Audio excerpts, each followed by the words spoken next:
सबसे पहले महादेव के चरणों में प्रणाम करती हूँ, मेरा प्रणाम स्वीकार हो। मैया पार्वती के चरणों में प्रणाम करती हूँ, मेरा प्रणाम स्वीकार हो। कार्तिक गणेश दोनों भैया के चरणों में प्रणाम करती हूँ, मेरा प्रणाम स्वीकार हो। सभी देवी दुर्गा के चरणों में प्रणाम करती हूँ, मेरा प्रणाम स्वीकार हो। आप सभी गुरु भाई बहन के चरणों में प्रणाम करती हूँ और महादेव से दया मांगती हूँ कि हे महादेव, जितने मेरे गुरु भाई बहन हैं सब पे दया कीजिए, पल पल दया कीजिए। आज जो मैं कथा आप लोग को सुनाने जा रही हूँ, सुनार बने महादेव। कथा बहुत सुंदर है, शुरू से अंत तक सुनिएगा और कथा अच्छा लगे तो मेरे वीडियो को लाइक करें। अगर आप लोग नए हैं तो चैनल को सब्सक्राइब कीजिए, घंटे के निशान को जरूर दबाइए ताकि कोई भी कथा डाले आप लोग के पास आसानी से पहुंच जाए, रोज महादेव का नए नए चर्चा सुन सके। दोस्तों में, रिश्तेदारों में शेयर कीजिए, कमेंट बॉक्स में हर हर महादेव जरूर लिखिए। इससे ये होता है कि हर एक दुख परेशानी कोई भी कष्ट होता है तो महादेव हर लेते हैं, तो इसलिए कमेंट बॉक्स में हर हर महादेव जरूर लिखिए। और कोई भी कथा आधा अधूरा नहीं सुनना चाहिए, महादेव का चर्चा हमेशा पूरा सुनिए और ज़्यादा से ज़्यादा आप लोग लाइक कीजिए। आप लोग के साथ से, आप ही लोग के सपोर्ट से जितना आप लोग लाइक करेंगे, जितना शेयर करेंगे, जो भक्त इस चर्चा को नहीं सुन पाते हैं उनके पास आसानी से ये वीडियो पहुंचता है। तो चलिए गुरु भाई बहन, ज़्यादा बात नहीं करते हुए कथा शुरू करती हूँ। एक गांव में एक चोर था। चोर का जो पिताजी थे वो भी चोरी करते थे, चोरी करके अपना घर का गुजारा करते थे। क्योंकि गुरु भाई बहन, कभी कोई भी काम अगर मजबूरी में चोरी किया जाए तो चोरी नहीं कहा जाता है, और कोई काम अगर जानबूझ के आप चोरी कर रहे हैं अमीर बनने के लिए तो ये गलत होता है। अगर कोई इंसान सही रास्ते पे आना चाहे कि मैं चोरी कर रहा हूँ तो मैं सही रास्ते पे चलूँ, तो महादेव उसका साथ जरूर देते हैं, उस पर दया जरूर बरसाते हैं। और आप जानते ही हैं कि महादेव को मनाना जितना आसान होता है, ऐसे ही भोले दानी नहीं कहे जाते हैं। महादेव जो हैं तुरंत खुश भी होते हैं और जब क्रोध में आ जाते हैं तो भस्म भी कर देते हैं, ऐसे हैं भोला दानी। तो चलिए, क्या हुआ ऐसे कि जो चोर के पिताजी थे वो भी ऐसे चोरी करते थे, चोरी कर करके अपना घर चलाते थे। लेकिन चोरी का धन कितना दिन हड़पते, कहते हैं पाप का घर भर जाता है तो एक ना एक दिन जरूर फूटता है गुरु भाई बहन। तो चोर का जो पिताजी थे, एक दिन जब उसका पाप का घर भर गया तो उसको कुछ लोग मिलके उसको गोली मार दिया और चोर के पिताजी मर गए।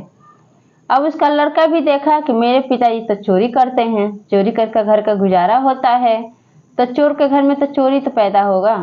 फिर जो चोर था वो एक पैर से लंगड़ था, अब एक ही पैर से वो चोरी करने जाता था। उसके साथ में 3-4 लड़के और भी थे चोरी करने में। अब ये चोर जो था तो बहुत अच्छा था, नेकदिल इंसान था, महादेव का भक्त था, और वो पिछले कर्म के वजह से वो इस जन्म में चोर बना था। पिछले जन्म में वो अच्छा कर्म किया था, लेकिन महादेव कुछ ऐसा उसका गलती उससे हो गया था जो इस जन्म में उसको एक चोर के घर में जन्म दिया। पिछले जन्म में एक सेठ था जो गरीबों की बहुत सहायता करता था, लेकिन उसके दरवाजे पे एक बुजुर्ग महिला आती है जिसको बहुत ही भूख लगा रहता है, लेकिन ये उस समय उसको खाना नहीं देता है, अपने खा लेता है। इस कारण इसको क्रोध होकर महादेव और इसके चोर के घर में जन्म देते हैं और एक पैर से अपाहिज कर देते हैं। अब ये चोर क्या किया कि रोज नित्य प्रतिदिन यही सोचता था, क्योंकि चोर का बीवी बच्चे भी थे, एक पत्नी भी थी, 2 बच्चे थे। सोचता था कि मैं चोरी करता हूँ और चोरी करके कभी भी किसी का हाथ लग गया, कोई मुझे मार दिया तो मेरे बीवी बच्चे तो एकदम अनाथ हो जाएंगे, इनका कोई सहारा नहीं होगा। यही सब सोचने लगा चोर। फिर धीरे धीरे समय बीतने लगा। फिर एक दिन की बात है गुरु भाई बहन कि इसके साथ के जो ग्रुप के चोर थे, जब एक घर में चोरी करने जाते हैं तो ये क्या करता था कि दरवाजे पर खड़ा हो जाता था, क्योंकि सब चोर तो चोरी करके भाग जाते थे, लेकिन ये चोरी करके नहीं चल पाता था, एक पैर से अपाहिज था, एक ही पैर से चल पाता था। तो ये दरवाजे पर खड़ा होकर देखता रहता था। तो क्या देखता है, जिस घर में चोरी करने जाते हैं वहां पे एक महिला है जो घर में लेटी हुई है, उसके 2 बच्चे भी हैं।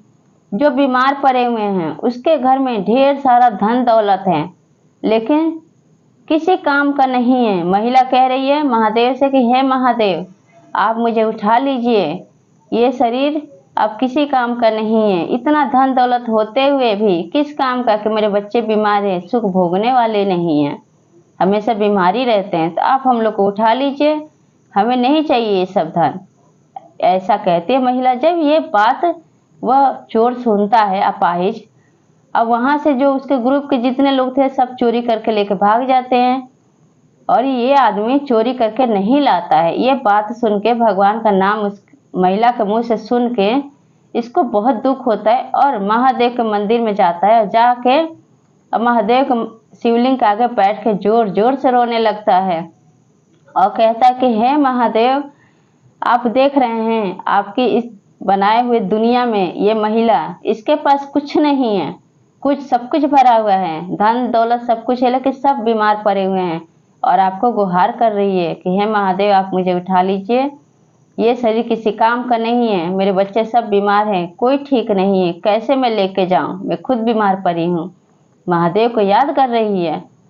तो चोर ऐसे कहने लगा महादेव से, और कहता है कि महादेव, मैं तो मजबूरी में चोरी करता हूँ, लेकिन आपका ये कैसा लीला है कि कोई इंसान मजबूरी में चोरी कर रहा है, कोई इंसान के पास सब कुछ होते हुए भी दुखी है।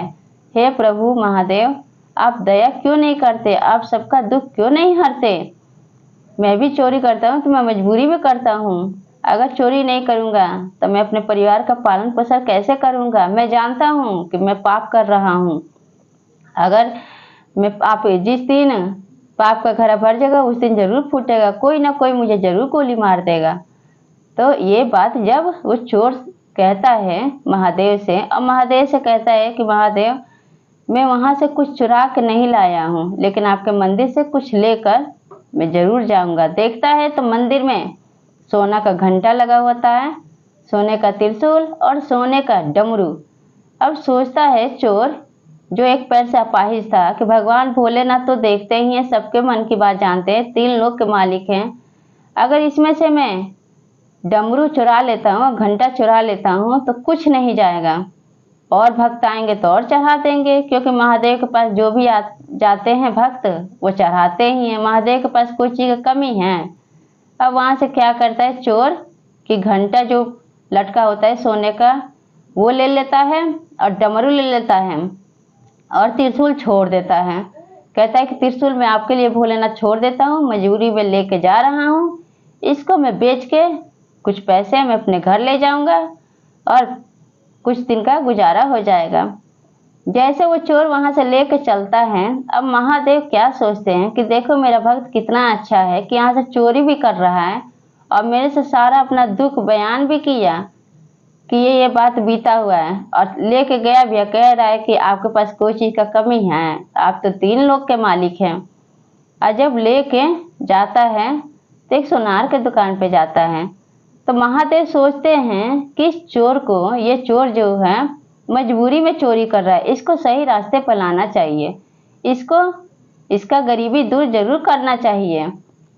तब महादेव एक सोनार का रूप धारण करके उसी दुकान में जाके सोनार का रूप लेके बैठ जाते हैं, जिस दुकान में ये चोर बेचने जाता है डमरू और घंटा। जब बेचने जाता है तो वहाँ पे जो महादेव के रूप में जो आदमी था तो पूछता है कि आखिर ये बताओ, ये तुम कहाँ से लाए हो।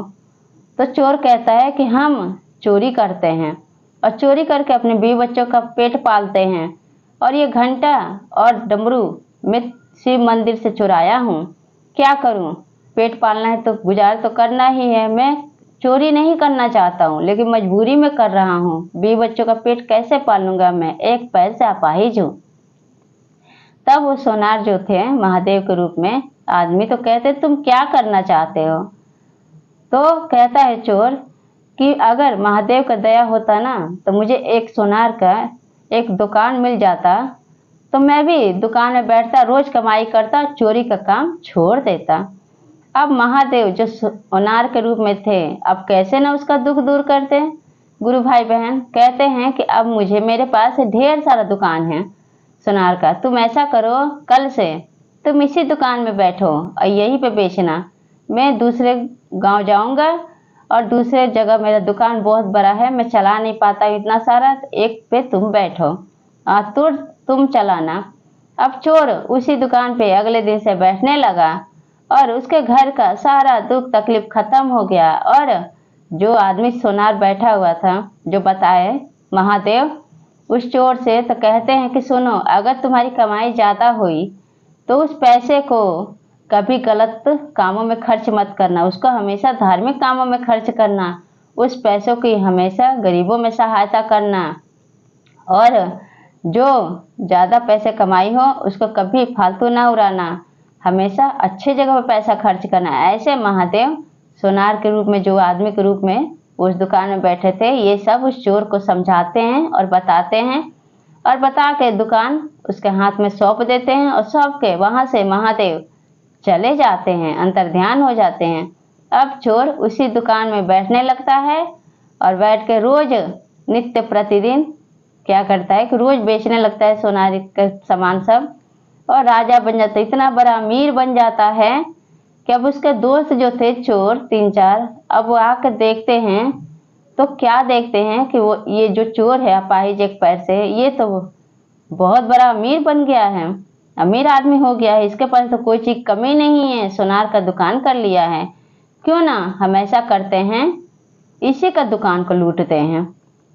अब वो चारों आदमी, वो जो चोर का जो दुकान था जो महादेव दे के गए थे, और उसमें सारा धन चोरी कर लेते हैं। जैसे निकलते हैं दुकान से बाहर, उसी समय महादेव का भेजा हुआ सर्प डस लेता है और चारों चोर चित्त पड़ जाते हैं, मर जाते हैं। और चोर समझ जाता है कि सब जो लीला है सब महादेव का है, महादेव ही हैं जो हम पे दया बरसाए, और जानते हैं कि मैं चोरी करता भी था तो मजबूरी में करता था, इसलिए महादेव जो हैं सबका दुख दूर करते हैं, सबको सही रास्ता दिखाते हैं। जो कोई भी इंसान गलत रास्ते पे जाता है, अगर वो लौटना चाहे, अच्छा काम करना चाहे, तब भी उसका साथ निभाते हैं, इसलिए भोले बाबा कहलाते हैं। तो गुरु भाई बहन, एक कथा आप लोग कैसा लगा कमेंट बॉक्स में जरूर बताइए, और सब बोलिए हर हर महादेव, मैया पार्वती की जय।